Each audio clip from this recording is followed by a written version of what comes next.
Hello, everyone, and thank you for joining today. My name is Neil Jacobs, and I'm the Acting NOAA Administrator, and I'm here to tell you a little bit about the Interagency Council for Advancing Meteorological Services.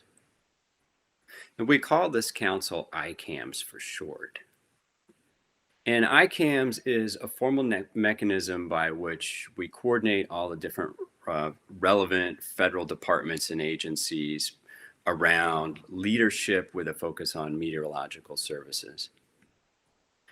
ICAMS was originally created through congressional mandate. So we have in public law the Weather Research and Forecasting Innovation Act of 2017 in Section 402, Interagency Weather Research and Forecast Innovation Coordination. And it's established through the Director of the Office of Science and Technology Policy, or OSTP, with the instruction that they shall establish an interagency committee for advancing weather services. In the Weather Research and Forecasting Innovation Act, this was actually ICAWS, but we changed it to ICAMS, and I'll explain why in a little bit later. Further down, you'll see further coordination. The Director of OSTP shall take other such steps and measures necessary to coordinate these activities. And today I'm going to go through and explain to you what these different coordinations of these various activities are. In short, this is the first major restructuring of the nation's meteorological administrative network in over 50 years. So ICAMS was created, the charter was signed in July of 2020. This followed a lengthy process of having several different meetings with engagements with a lot of different leaders from the different agencies and departments, a lot of discussion on how this was actually going to look. And the first formal meeting we had was at the end of August of 2020. You can see an image of the charter here. At the bottom, there's a link to the website where you can actually go and read the actual text of the charter. So to give you an idea of why we really wanted to focus on streamlining the coordination process, this is an example of sort of the organizational structure prior to ICAMS. So at the top, we have the Federal Committee of Meteorological Services and Supporting Research, or FCMSR. This was part of the Federal Coordinator of Meteorology, the OFCM, and the Interdepartmental Committee for Meteorological Services and Supporting Research, or the ICMSR. Now, the ICMSR is within the FCMSR, and then below the ICMSR, there's several different committees. There's different working groups, joint action groups. And you can see from the side there's two different additional groups or councils. One is for the NEXRAD, the radar program, and the other one is the ESPC. So I'll explain how all these will map into ICAMS here shortly. So the sort of the framework of the template for ICAMS was largely mirrored after NSTC, the National Science and Technology Council. So the NSTC is chaired by the president, but that's delegated to the director of OSTP. And then below that, you would have an executive director, and it's a very flat council. So you have different committees beneath this, coordinating with each other and also reporting up through the NSTC. So this is kind of the framework that we actually used when we were putting together ICAMS. So here's a plot of how it's actually organized. So at the top, you have ICAMS. The co-chairs are the OSTP director and the undersecretary of NOAA, or the NOAA administrator. And then this actually coordinates with NSTC. And then below that, you have the Interagency Meteorological Coordination Office, IMCO, and there's an executive director and staff. And then below that, much like NSTC, there's actually different committees. And there's 4 different committees. There's one on observational systems, one on facilities, cyber and infrastructure, a third one on services. These are different types of meteorological services, which I'll explain in a second, and the Committee on Research and Innovation. And all of these different committees obviously coordinate back and forth with each other, but they also do a lot of coordination work as far as the research to operations process goes, as well as the operations to research. And that's a very important point. And that's the reason why there's a committee on the services there. The services being sort of the end step in the process. That's a lot of where the operational meteorological services exist. That information and lessons learned need to be translated back to the research community to drive research. So operations to research is something that's not often talked about, but very, very important. So as we transition to ICAMS, there's like I mentioned earlier, there's a couple of things that we need to do. So the existing FICMASER was disbanded, and all of what the FICMASER did is going to be transitioned over into ICAMS. And then the OFCM essentially will be mapped into the Interagency Meteorological Coordination Office, and then all of the different working groups and subcommittees, uh, ESPC and such from ICMASER will actually be mapped into these different committees that you see here below IMCO. And this is the process that we're currently in right now. We're trying to make sure that we retain all of the very, very important and relevant work that the FICMASER and ICMASER do as we map these processes and capabilities into the different committees within ICAMS. And then, of course, in addition to this, there's other coordination with relevant federal activities, and then external coordination with the private sector, with academia, and a lot of the other stakeholders, which, of course, are part of the broader weather enterprise.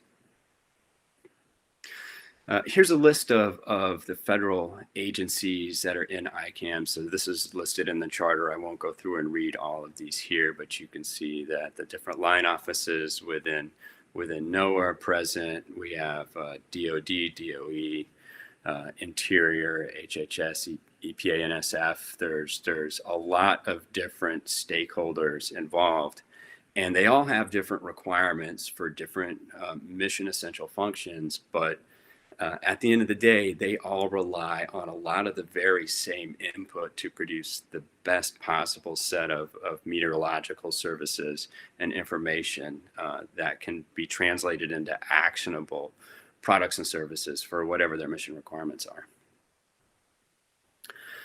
So a couple top line ICAMS principles. We're really looking at this as the meteorological enterprise as a national asset. And that's not just a public sector thing. That's private sector, academic sector. That's essentially the entire weather enterprise as we know it. And the individuals that make up the weather enterprise. So having a very, very coordinated effort where we try to streamline a lot of the different missions that stakeholders are doing, really sort of trying to eliminate a lot of the redundancy on the research and development side, and then align resources where it's possible. That's sort of the goal of ICAMS. So essentially trying to really improve the effectiveness of cross-agency coordination, as well as external engagement to make the broader weather enterprise as successful as possible. And this is why we end up talking a lot about the meteorological services. It really comes back to trying to coordinate what those requirements are for the services on the back end to a lot of the research and development on the front end. And some of this is happening in the public sector labs, but a lot of it's happening both in private industry and at the university research level. And then, of course, having this process being completely open and transparent so that all of the different stakeholders are both involved in how the process works and how the process is actually formed. And that's one of the reasons why we're presenting this here at AMS today. So while there's quite a long list of different goals with the ICAMS, we could sort of distill a lot of the goals into some top line ones. Some of these I've already mentioned, but a lot of these are just trying to really prioritize and coordinate the different efforts that are going on within the government, and then align those with the needs of the private sector, and then trying to coordinate that with what's going on in the research and development community. Again, I mentioned earlier, streamlining and consolidating a lot of the activities, largely for the purpose of trying to eliminate a lot of unnecessary duplication of effort so that we can better utilize a lot of our investment to further the research. And then, of course, when we elevate this to an NSTC type level, it gets a lot more visibility. So just general awareness of what's going on in the meteorological community is going to be beneficial, not just for stakeholders and users on the back end, but also awareness and investment on the front end.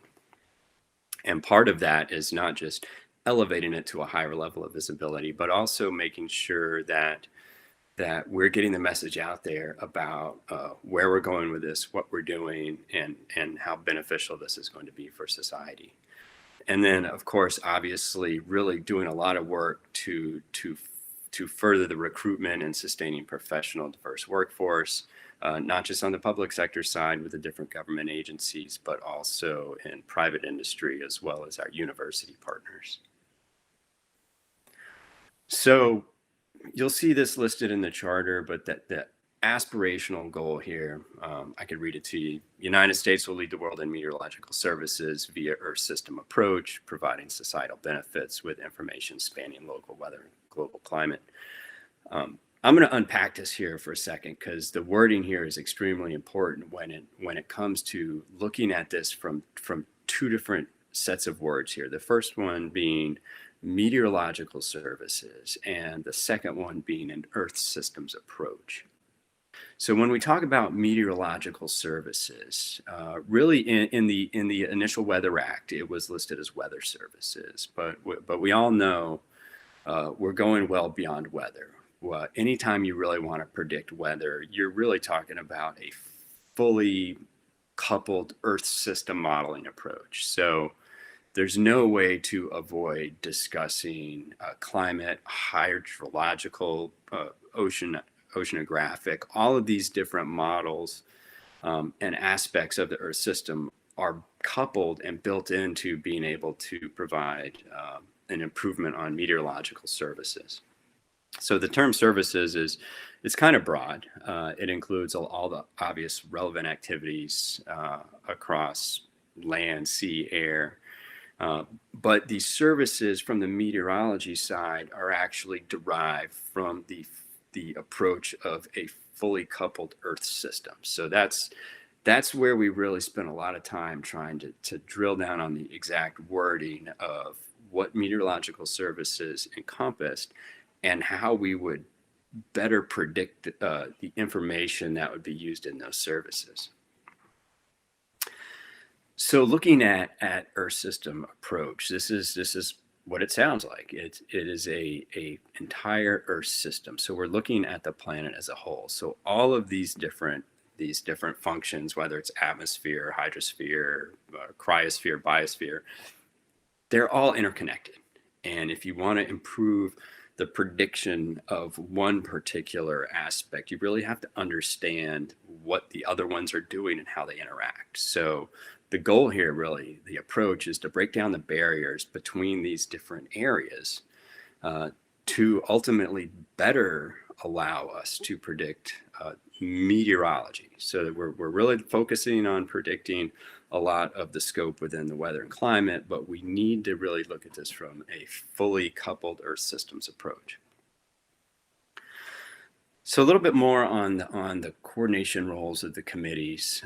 You can see them listed here. There's 4 of them. They're not necessarily in any particular order going from left to right, but when we're thinking about predicting weather, we tend to think of it as an initial value problem where we start with observations. We tend to use these observations either as is or through some type of predictive modeling system to predict out into the future what the state of the atmosphere may be. And then, of course, a lot of that requires computational resources, cyber infrastructure. And then the back end of that, what comes out of those predictive models would be translated into products and services. And then, of course, there's the research side that basically improves this entire process. So when we're looking at Observational systems, these are both remote sense space-based satellite capabilities. They're in situ observations like weather balloons, aircraft data, ship observations, subsurface ocean observations, observations of the sun. A lot of different observing systems here, and how they interact with each other and how we use them, of course, are going to be very important when we're trying to coordinate all these different roles. Um, Obviously, data and storage is going to be a huge challenge going forward, because as the models that we're using for the prediction become higher resolution in both space and time, as well as starting to predict further out in the future, we know that the file sizes are going to grow astronomically. There's going to be an exponential growth in the size of the data that we're actually using for the input as well as the output. And then, of course, on the stakeholder side, the entities that are using the data from these services, their needs are going to grow, and the user base is going to grow. So that puts us in a situation where we really have to have a good focus on the cyber infrastructure. How do we move this data around? How do we process the data? There's a lot of problems that we're going to need to coordinate and solve. And the more efficient we are across the different agencies, the better aligned we'll be. That way, we're not moving around more files that we need to, or not moving, copying, or processing redundant duplicate efforts of data. So there's a lot of coordination that needs to happen on not just the data management side, but the cyber infrastructure side. And then we have the committee on services. And so the services committees is largely what you would think of when you think of typical weather enterprise type services. These are what the National Weather Service would call your impact-based decision support services. Somewhere along the way, we have to convert this forecast model output, or these types of observations, into actionable information that a stakeholder can use to make a very informed decision about whatever they're trying to solve, whatever they're dealing with, whether it's protection of life and property or some type of enhancement to the economy. These are the different services. So we could look at this from the back end use of the services and work our way back forward to how do we effectively improve on those services. We really have to understand what the stakeholders' needs are and what type of information they can use, and translate the output of the meteorological predictive systems that we have into products and services that stakeholders find actionable. And the Committee on Research and Innovation, so this works both ways. And you'll see a little bit of text there at the bottom that says R2O, research to operations, but then O2R. I mentioned this earlier as being something extremely important. We really need to focus on a lot of how to improve the research side of things based on the operational requirements. So the Committee on Research is really going to be looking at what are we doing now? How can we improve a lot of the underlying science and software computational efficiency and things like that on the front end to improve the services, but then working backwards saying, if the actionable information on the services side needs improvement in this area or that area, what type of research can we do on the front end to actually improve that? So there's going to be lessons learned on both sides. So that's why you see these arrows between these different committees going in both directions. And at a very high level, ICAMS is the coordinating body that is going to sort of oversee all this different communication and coordination. So the advantages of ICAMS, it really simplifies and improves a lot of the coordination and a lot of the work. So previously, as you saw in that original organizational structure, there was a lot of different committees, and they weren't all coordinating with each other. A lot of times there would be a committee created to solve one particular problem, and it might not necessarily be coordinating with other committees. And so that tended to result in a lot of duplication of effort, and then also a lack of ability to really streamline a lot of what was going on. And uh, what OSTP, Dr. Drogemeyer, and I've been working on is trying to figure out. We want to retain all of the valuable um, information and work that a lot of these different committees are doing and producing, but try to have them better coordinated to eliminate the redundancy. So it ended up actually resulting in a very simplified approach, which is why when you look at the organizational structure, it's relatively flat. And this, I think, will not just improve the efficiency, but also really improve our ability to turn over research on a much faster timeline. So there's an improvement in streamlining a lot of this different framework. That's not just going to save on financial resources, but also save on time. And then in general, because we're elevating ICAMS up to an NSTC type level, there's going to be a lot more visibility, a lot more awareness, and our expectation is this is going to result in a much higher level of participation, which in theory should produce a much better outcome for the weather enterprise. So there's a couple of milestones here, and I suspect by the time you're seeing this, we will have at least 1 and 2 largely wrapped up. But the first milestone is transitioning a lot of the federal coordinating structure into ICAMS. So that was what I showed earlier, where we have the FCMSR and the ICMSR being mapped into ICAMS, and then ESPC and all the different other subcommittees being mapped into the 4 committees within ICAMS.